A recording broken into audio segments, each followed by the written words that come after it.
Hello，歡迎大家返嚟我嘅 YouTube channel。咁咧，今日大眾塔羅嘅 topic 咧就係你嘅 crush 對你有咩感覺？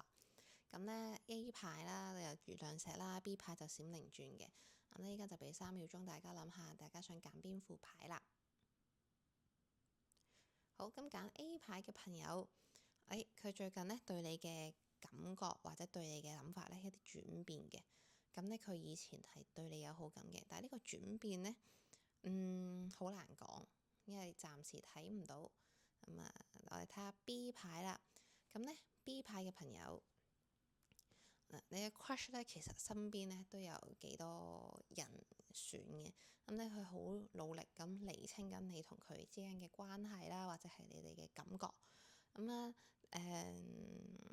都係副好牌嚟嘅，因為佢起碼佢會你嘅心，佢嘅心你有佔一席位，咁都係一個好嘅進展啦。